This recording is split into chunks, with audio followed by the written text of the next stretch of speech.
അസ്സലാമു അലൈക്കും. AKG ഇല്ലാത്ത സ്വർഗത്തിലേക്ക് ഞാനില്ല എന്ന് പറഞ്ഞ് വിവാദ പുരുഷനായ ഒരു രാഷ്ട്രീയക്കാരനുണ്ട്. നിങ്ങൾക്ക് എല്ലാവർക്കും അറിയാം. നമ്മുടെ സ്വന്തം തവനൂരിന്റെ MLA KT ജലീൽ. അദ്ദേഹം പുതിയൊരു ഒരു വിചിത്ര ചോദ്യമായിട്ട് വന്നിട്ടുണ്ട്. ഗാന്ധിജി സ്വർഗത്തിൽ പോകുമെന്ന് അനക്ക് തോന്നുന്നുണ്ടോ എന്നാണ് അദ്ദേഹത്തിന്റെ സ്വന്തം ഭാഷയിൽ. നമുക്ക് നേരത്തെ ചോദ്യത്തിലേക്ക് ഒന്ന് കടക്കാം, എന്നിട്ട് ചെറുതായിട്ടൊന്ന് റെസ്പോണ്ട് ചെയ്യാം. സ്വർഗസ്ഥനായ ഗാന്ധിജി എന്നാണ് എന്റെ പുസ്തകത്തിന്റെ പേര്. സാധാരണ ആരും വിശ്വസിക്കുന്നുണ്ടോ അങ്ങനെ? മീഡിയ വണ്ണിലെ പ്രവർത്തകനായിട്ടുള്ള അനക്ക് വിശ്വസിക്കാൻ പറ്റുന്നുണ്ടോ അങ്ങനെ? ഗാന്ധിജി സ്വർഗത്തിൽ കടക്കും എന്ന് ഞാൻ പറഞ്ഞാൽ നിങ്ങളുടെ അഭിപ്രായം എന്താവും? ഒന്നാമത് ഈ ചോദിക്കുന്ന ആ ഒരു സംഭവം ഉണ്ടല്ലോ, അതന്നെ ഒരു വളരെ നിലവാരമില്ലാത്ത രൂപത്തിലാണ് അദ്ദേഹം പെരുമാറുന്നത്. അതായത് ഒരു മാധ്യമ പ്രവർത്തകന്റെ ജോലി, പിന്നെ ഇദ്ദേഹം പറയുന്നത് എന്താണോ അത് അതേ രൂപത്തിൽ രേഖപ്പെടുത്തുക എന്നുള്ളതാണ്.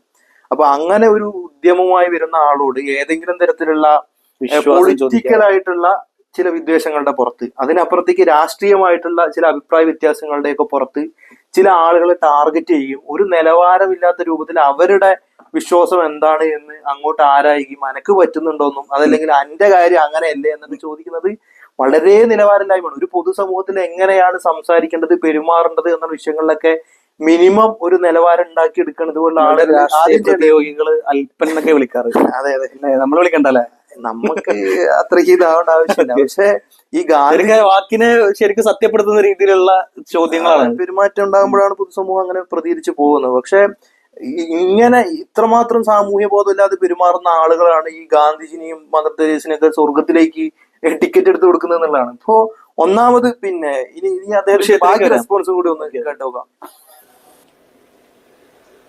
എന്താവും പറ. അല്ല, ഓരോരുത്തർക്ക് ഓരോ അഭിപ്രായമല്ല, അങ്ങനെ ഉണ്ട്. ഇയാളുടെ അഭിപ്രായം അതാണെങ്കിൽ മറ്റുള്ളവർക്ക് എന്താണ്? അതായത് ഓരോരുത്തർക്കും ഓരോ അഭിപ്രായം അല്ല, എന്തെല്ലാം പറയുന്നത് അയാൾക്ക് തന്നെ അറിയില്ല.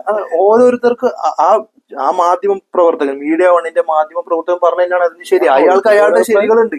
ആ ശരി ഈ KT ജലീലിന്റെ കഴുത്തിന് പിടിച്ചിട്ട് അയാളെ ബോധ്യപ്പെടുത്തി കൊടുത്തിരുന്ന ആവശ്യമില്ല. അതുപോലെ തന്നെ KT ജലീലും നടുറോട്ടിൽ ഇറങ്ങി നിന്നിട്ട് എനിക്ക് ഇങ്ങനെ ഒരു ശരിയുണ്ട്, ഗാന്ധിജി സ്വർഗത്തിലാണ്, അല്ലെങ്കിൽ ഏതെങ്കിലും പാരലൽ യൂണിവേഴ്സിറ്റിയിലാണ്, പിന്നെ എതിരഭിപ്രായം ഉണ്ടോ, അല്ലെങ്കിൽ നിന്റേത് വേറെതാണെന്ന് പറഞ്ഞ് തല്ലി പിടിക്കാൻ പോവല്ല വേണ്ടത്. അതൊക്കെ അത്രയും പിന്നെ ബോധമില്ലായ്മയിൽ നിന്ന് വരുന്നതാണെന്നുള്ളതാണ് അദ്ദേഹം മനസ്സിലാക്കേണ്ട ഒരു കാര്യം. അതായത് മുസ്ലിങ്ങൾ മാത്രമേ സ്വർഗത്തിൽ കടക്കുള്ളൂ എന്ന് വിശ്വസിക്കുന്ന ആളാണ് നിങ്ങൾ. പിന്നെ ഇതിൽ ഏറ്റവും പ്രധാനപ്പെട്ടത് ഗാന്ധിജി സ്വർഗത്തിലാണെന്നാണല്ലോ. ആ അറിവ് ഇദ്ദേഹത്തിന് എവിടെ നിന്ന് കിട്ടിയതാണ്? പിന്നെ ആരൊക്കെ സ്വർഗത്തിലാണ് ആരൊക്കെ നരകത്തിലാണെന്നുള്ളതിന്റെ ടിക്കറ്റ് ഇദ്ദേഹമാണോ എടുത്തു കൊടുക്കുന്നത്, അതല്ലെങ്കിൽ വേറെ ആരെങ്കിലും ആണോ എടുത്തു കൊടുക്കുന്നത്? ഇവൻ ഈ പിന്നെ 10-12 വർഷങ്ങളോളം പിന്നെ ഇസ്ലാമിക് ഫിഖിലും മറ്റതിലൊക്കെ അത്രമാത്രം ഗ്രാഹ്യം നേടിയ മുഫ്തികളായിട്ടുള്ള ആളുകൾ പോലും ഇന്ന ആളുകൾ സ്വർഗത്തിലാണ് ഇന്ന ആളുകൾ നരകത്തിലാണെന്ന് പറയാറില്ല. അപ്പോ അത് വിശ്വാസികളാണെങ്കിൽ അവിശ്വാസികളാണെങ്കിൽ അവരുടെ ഒന്നും പണയല്ല. അത് ഇപ്പോ മുസ്ലിങ്ങളെ സംബന്ധിച്ചിടത്തോളം, വിശ്വാസികളെ സംബന്ധിച്ചിടത്തോളം ആരാണ് സ്വർഗത്തില് ആരാണ് നരകത്തില് എന്ന വിഷയം പരമമായ ആ തീരുമാനം ഉണ്ടാകുന്നത് അള്ളാഹുവിൽ മാത്രമാണ്. അള്ളാഹുവിന് മാത്രം അറിയപ്പെടുന്ന ഒരു അറിവാണ് അത് എന്നുള്ളതാണ് വിശ്വാസികൾ മനസ്സിലാക്കുന്നത്.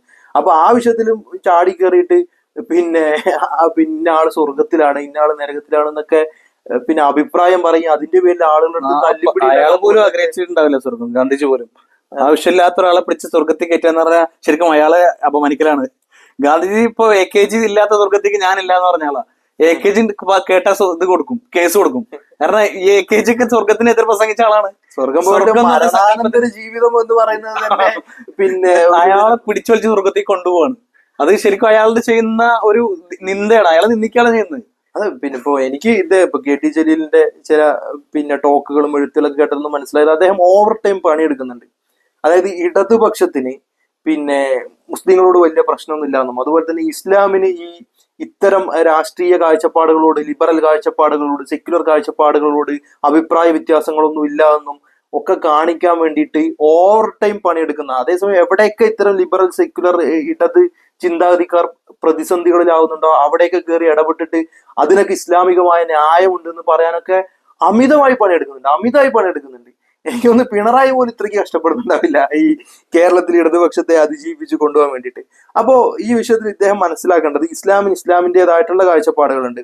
പിന്നെ അപ്പൊ തന്നെ ഇദ്ദേഹം ഉപയോഗിക്കുന്ന ഈ പദാവലികളുണ്ടല്ലോ, അപ്പൊ മുസ്ലിം ആണെങ്കിൽ മാത്രമാണ് സ്വർഗത്തിൽ എത്തും എന്ന് പറഞ്ഞു കഴിഞ്ഞാൽ എല്ലാവരുടെയും കാഴ്ചപ്പാട് അത് തന്നെയാണ്. മുസ്ലിം എന്ന് പറഞ്ഞു കഴിഞ്ഞാൽ അതേസമയം ഇവർ മനസ്സിലാക്കുന്നു, ഇവർക്ക് ഈ മതങ്ങളെ സംബന്ധിച്ചിട്ടുള്ള ഒരു കാഴ്ചപ്പാടുണ്ട്. എന്ന് പറഞ്ഞു കഴിഞ്ഞാൽ മതം എന്ന് പറയുന്ന ഒരു തരം എത്നിസിറ്റിയാണ്.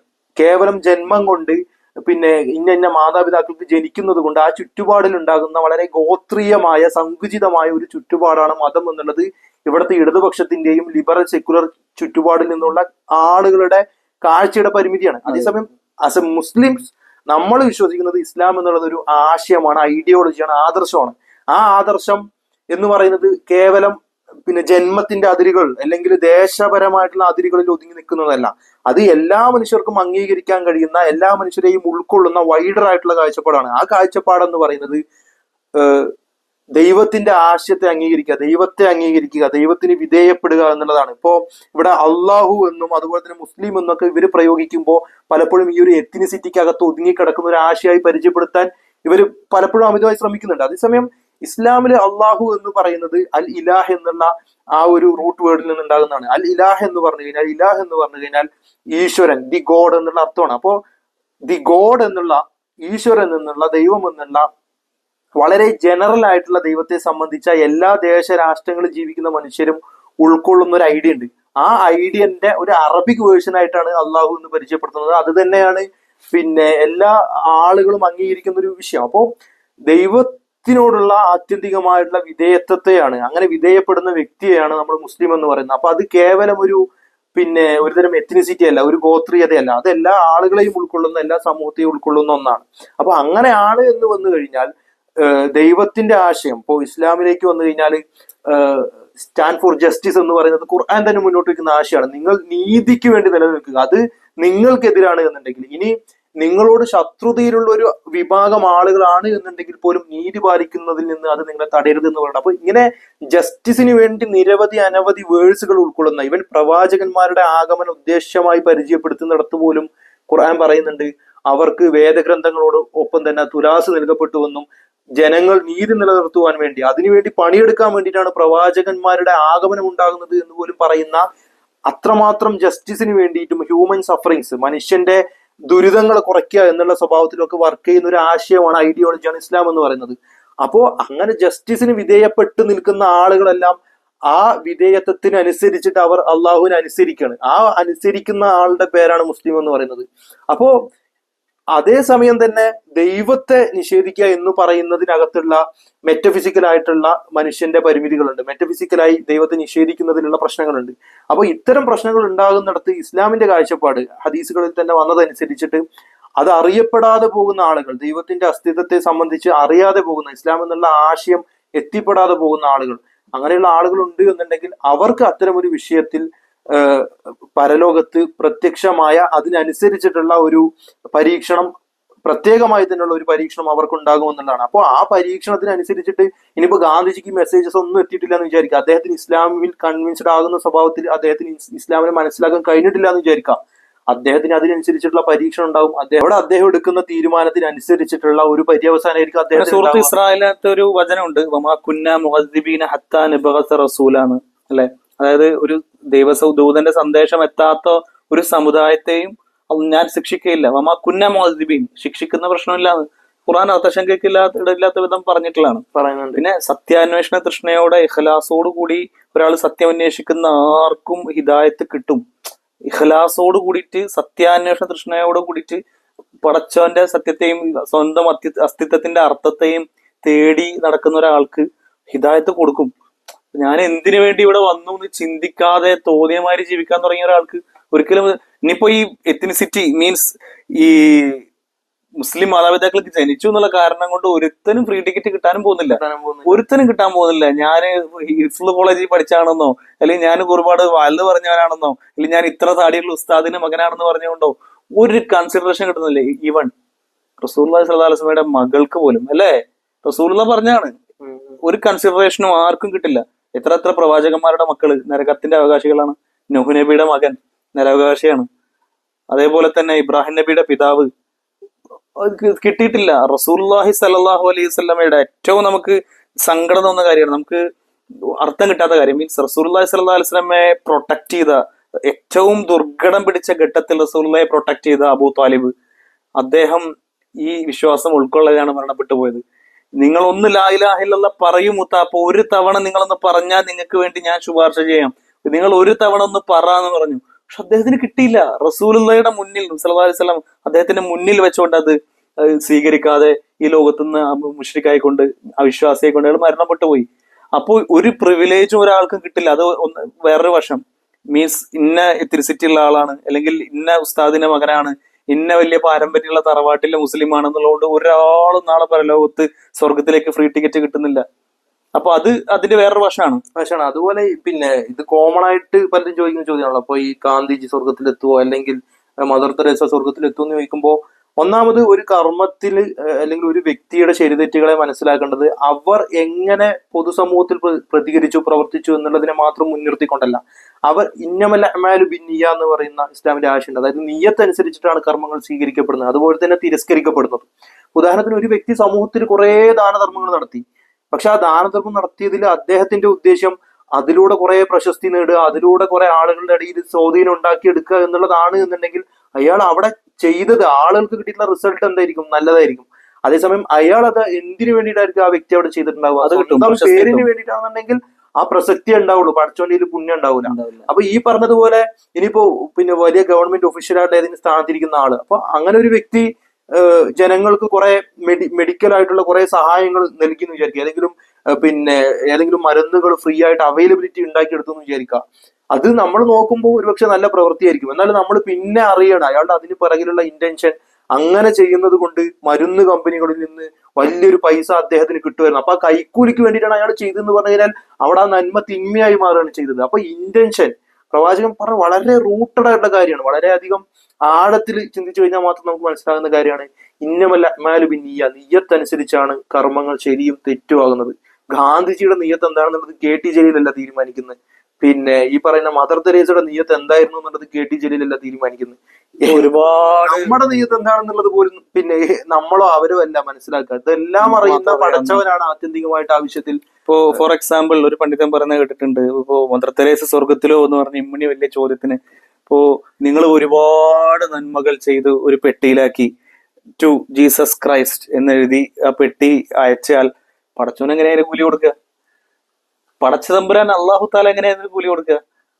ഉദ്ദേശം അനുസരിച്ചിട്ടാണ്. അതെ, തീർച്ചയായിട്ടും. അതേപോലെ തന്നെ ഈ യുദ്ധത്തിനകത്ത് അതിധീര വീര പോരാളിയായിട്ട് ഒരാള് പോരാടാണ് യുദ്ധത്തിൽ. അപ്പോ സഹാബത്ത് റസൂലുള്ളയോട് പറയുന്നുണ്ട് അവൻ സ്വർഗത്തിലായിരിക്കും, അല്ലെ? അയാൾക്ക് മംഗളം, അയാൾക്ക് സ്വർഗം എന്ന് പറയുന്നത്. മംഗളം, അയാൾക്ക് സ്വർഗം എന്ന് പറഞ്ഞപ്പോ റസൂൽ തിരുത്തുന്നുണ്ട്, അയാൾ സ്വർഗത്തിൽ എന്ന് പറയുന്നുണ്ട്.